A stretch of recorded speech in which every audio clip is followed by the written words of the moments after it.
But have you ever wondered where rain comes from, or what happens to a puddle after a sunny day? It's all part of an incredible journey, a giant loop that water takes all around our planet.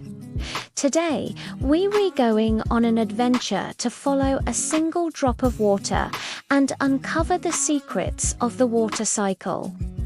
Our story begins high up in a fluffy white cloud. Inside, it's like a busy city of tiny water droplets, all bumping into each other. Let's name our little hero Droppy. Droppy and his friends are getting bigger and heavier. Suddenly, the cloud can't hold them anymore. And whoosh! Droppy falls from the sky as a raindrop. This is called precipitation.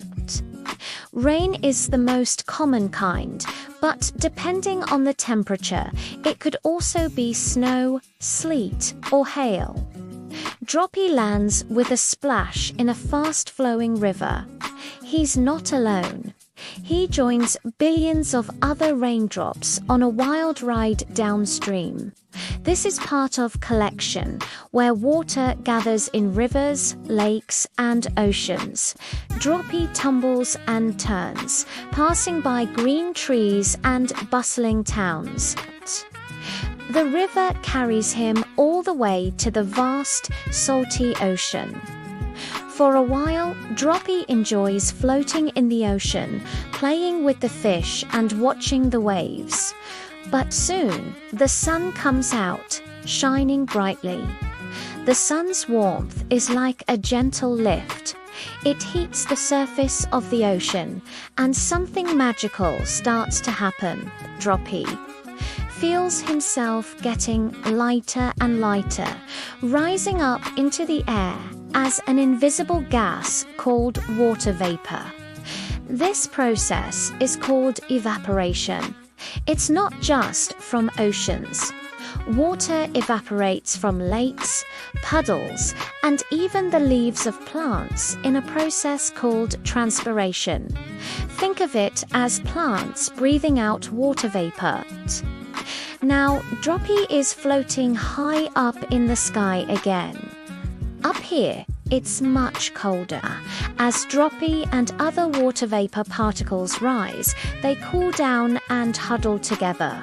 They transform back into tiny liquid water droplets, clinging to specks of dust in the air. This is called condensation. It's as the same thing you see when a cold glass of water gets sweaty on a hot day. As more and more droplets join together, they form a cloud. And look, Droppy is back where he started, inside a big, fluffy cloud. He's traveled from the sky down to the earth, across the land, and all the way back up again. This amazing journey is happening all the time, all over the world. It's the water cycle, and it's what keeps our planet alive. It brings fresh water to plants, animals, and us. But without it, there would be no rivers, no lakes, and no life as we know it. So the next time you see a raindrop, remember its incredible adventure. It's been on a journey through evaporation, condensation, and precipitation, and it's ready to start all over again. The water you drink today might have once been part of a distant ocean or a cloud high above a mountain. It's a beautiful reminder that everything in nature is connected. Thanks for joining our water cycle adventure today. If you enjoyed following Droppy's journey, don't forget to like this video and subscribe for more amazing science stories. See you next time.